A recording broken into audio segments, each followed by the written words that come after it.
Hi everyone, I'm Tiffany from SigOpt. Thank you for joining us today and let's get right to it. BERT is a really well known in NLP and it is a really large. So today we're going to walk through a use case that uses multimetric Bayesian optimization to compress BERT and then understand the trade-off between model size and model accuracy. Joining me here today is Meghna Ravikumar, our machine learning engineer, and she'll be leading this session. Now I'll have Meghna take it away. Great, thanks, Tiff. Thanks for tuning in, everyone. As Tiff said, today we're going to talk about efficient BERT and specifically how to compress BERT with multimetric Bayesian optimization. So we've all heard of BERT. It's great and is a super pivotal architecture. It is generalizable and transferable, which means that the model that performs strongly across a variety of NLP tasks with very minimal changes in the architecture. This really enables us to use transfer learning and leverage large pre-trained models to solve very specific or niche problems, which is really great. But it is very large and difficult to put into production systems and other memory constrained applications. So many teams are trying to solve this problem by compressing BERT, including Hugging Face, Rasa, and Utterworks. Today, we'll be focused on expanding Hugging Face's work on distilling BERT and specifically ask two main questions. Can we understand the trade-offs between model size and performance when compressing BERT? And given these trade-offs, can we make informed decisions on a model architecture that best works for our needs?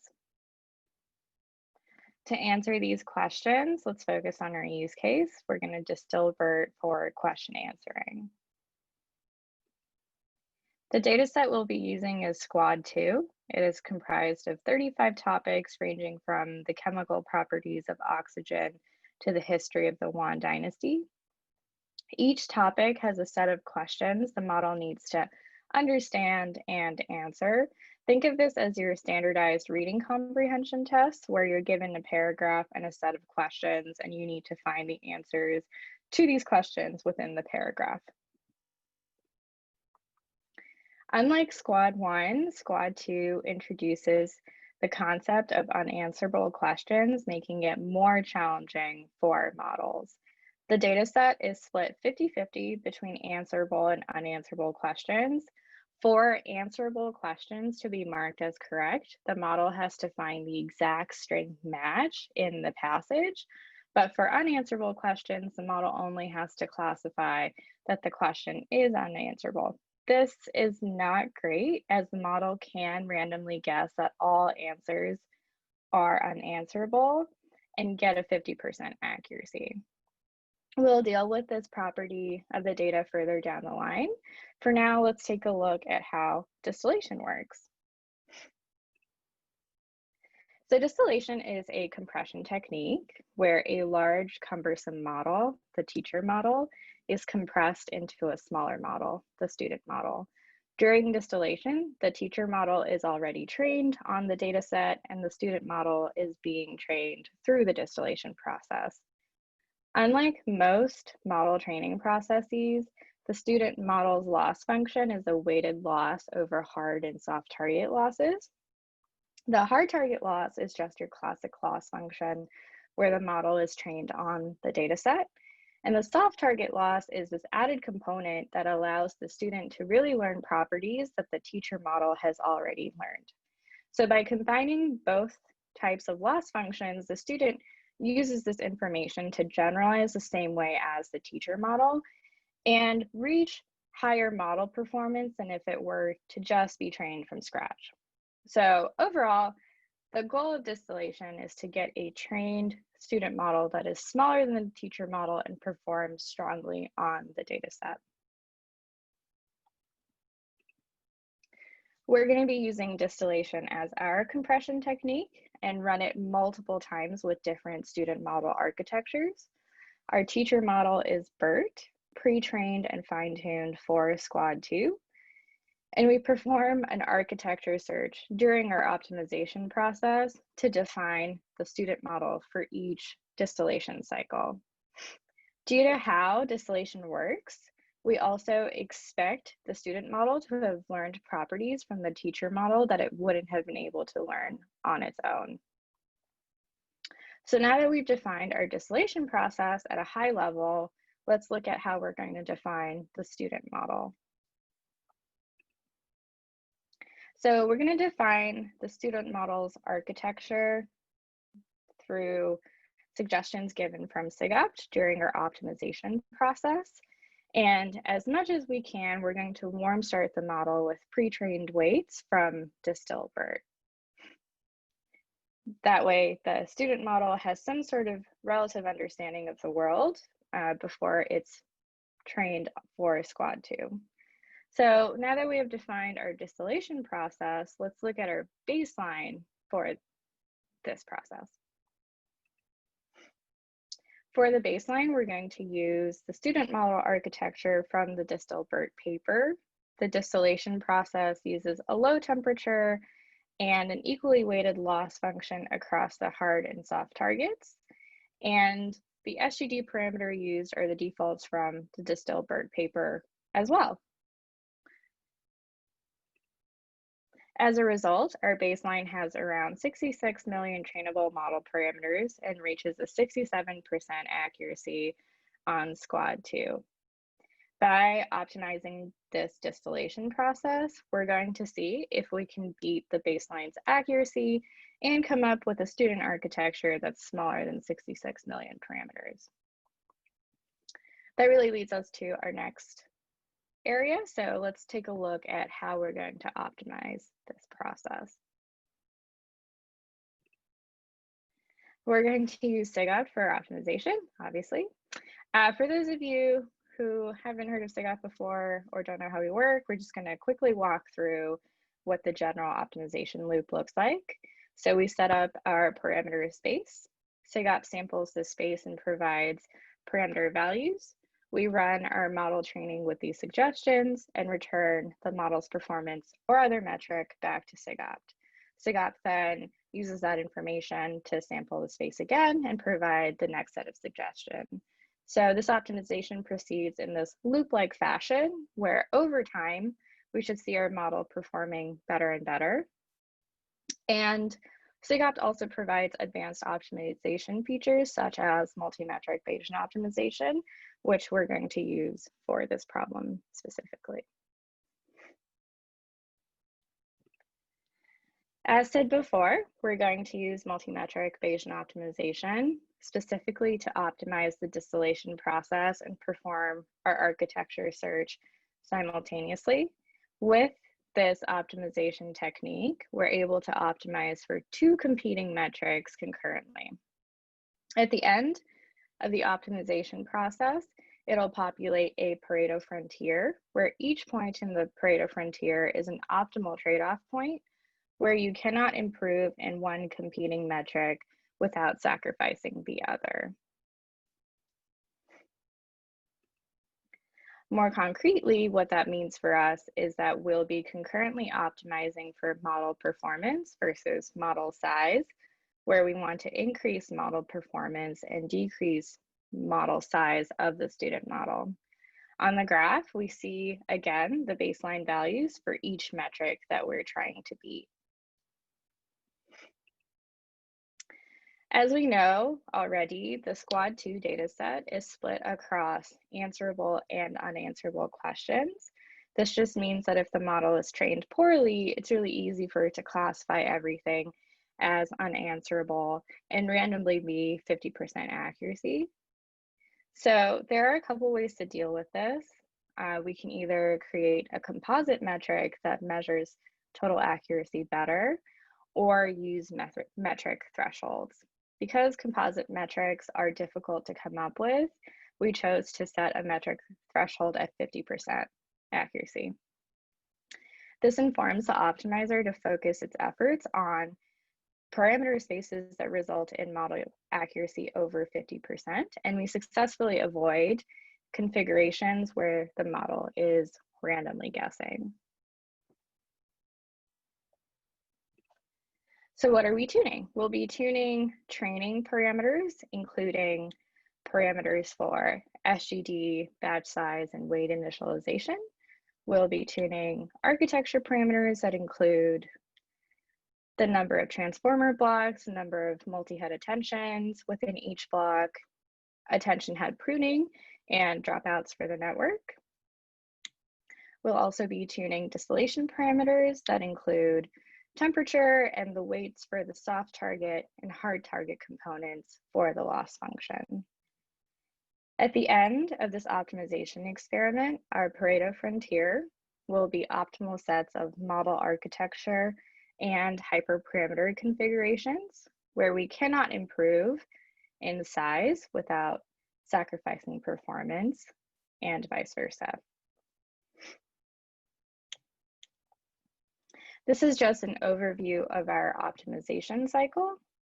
SigOpt provides distillation, architecture, and other hyperparameter suggestions. We create the student model and run the distillation process given these parameters.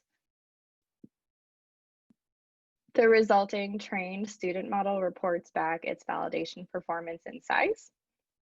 SigOpt then takes these performance metrics and suggests the next set of parameters. And we continue in this loop-like fashion until the end of the experiment. In order to conduct this experiment, we use Ray to orchestrate our EC2 cluster. Ray manages the cluster orchestration and uses SigOpt for the parallelized Bayesian optimization algorithm. And we run our tuning process in parallel across 20 EC2 instances to reduce the wall clock time. So what were our results? This is our resulting Pareto frontier. The yellow dots are the optimal points and the pink dot is our baseline. By using the frontier, we're able to understand the trade-offs between model performance and size during distillation. We're also able to identify architecture configurations for the student model that result in these trade-offs. Essentially, instead of relying on a single architecture performing well for question answering, we're able to leverage these trade-offs and choose from a set of architectures. These are just a few optimal points I wanted to highlight. On the far left, we have our smallest student model architecture that performs as well as the baseline. And on the far right, we have our best performing model that is slightly larger than the baseline. Here are the respective architectures for those optimal points. Some common features found between the optimal configurations include the student model preferring no dropouts and an emphasis on soft target loss. From these three selected models, we see that the architecture is compressed by reducing the number of layers more so than pruning the number of attention heads. What we see here is that by leveraging multimetric Bayesian optimization to conduct an architecture and hyperparameter search during a compression process, we're able to identify sets of viable models for our specific problem. And we're able to choose the model architecture that best suits our needs from this optimal set. Let's take a quick look at the SigOpt dashboard to really understand how we can learn more about our experiment. So here we have our Pareto frontier that we've seen before. We're able to play with these graphs to understand correlations between our metrics and parameters.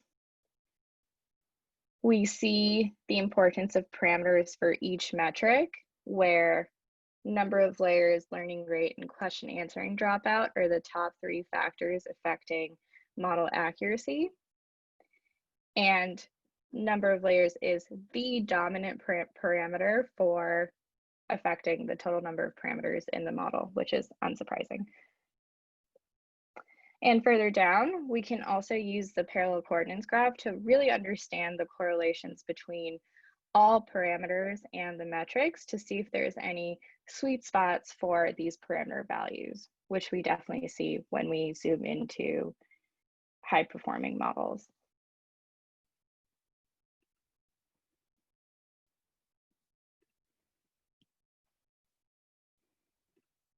So this is all great, but we really want to know, was the model able to answer questions? So let's take a look at our best performing model. Our best performing model is around 70% accuracy. And as we see in the graph, depending on the category, the model performs better or worse within each category, with topics such as the Yuan Dynasty, Warsaw, and steam engine being more challenging than others. To understand what's really going on with these misclassifications, we're going to categorize them into 4 separate categories. So the first one being mostly right, where the model is off by either including more context words or things like apostrophes not being cleaned out properly, or mostly wrong, where the model has gotten the answer completely wrong. Label no answer, where the model predicts an answer despite the question being unanswerable. And label has answer, where the model predicts no answer when the question is answerable.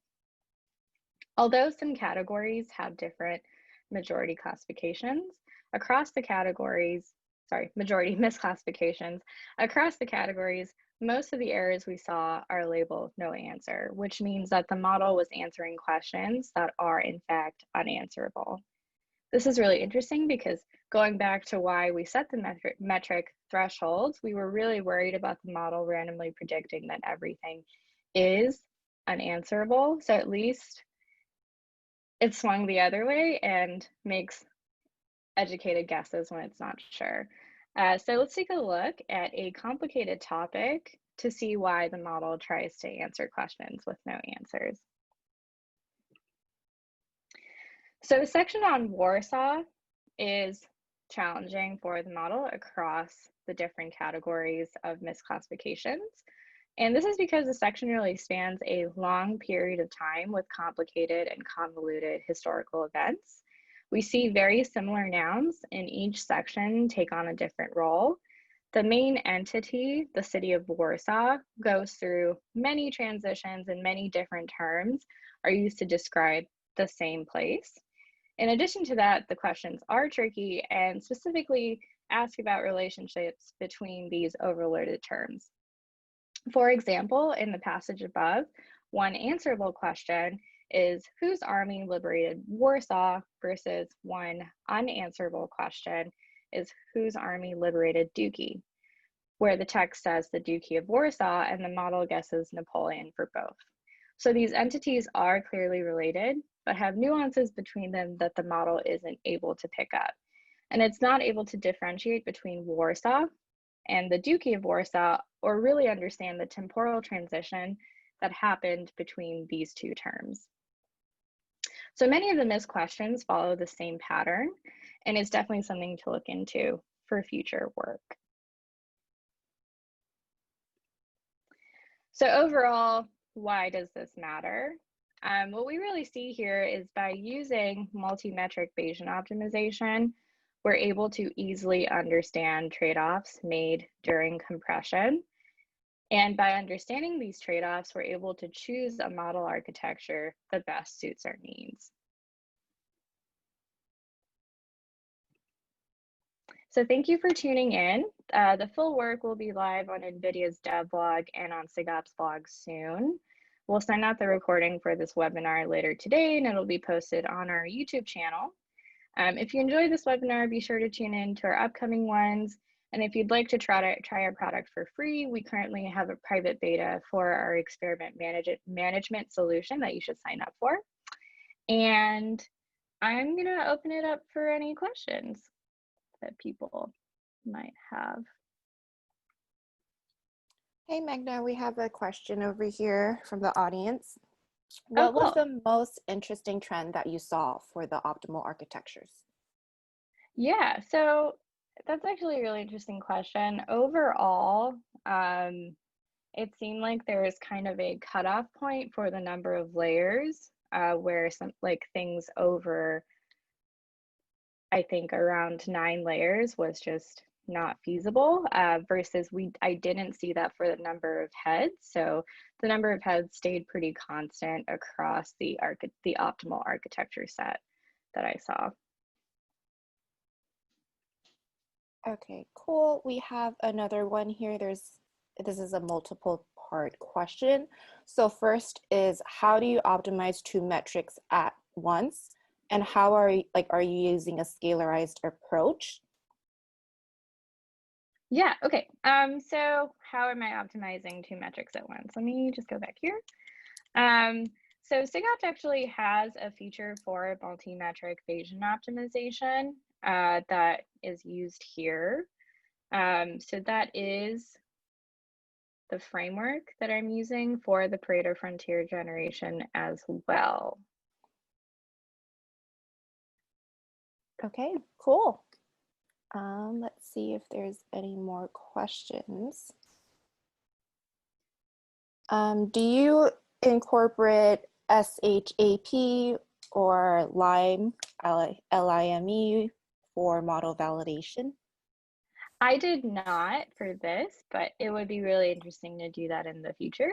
And I'd love to know how you're using that. So please reach out to me and we can chat more. Cool. All right, I think that's all the questions we've had. Great. Yeah, well, thank you for tuning in, everybody. If you have any thoughts or feedback, please reach out to me directly, or we'll send out an email after this with how to reproduce the work. And also feel free to respond to that email if you have any thoughts or questions, and I'd be happy to continue this conversation. All right, thank you, everyone.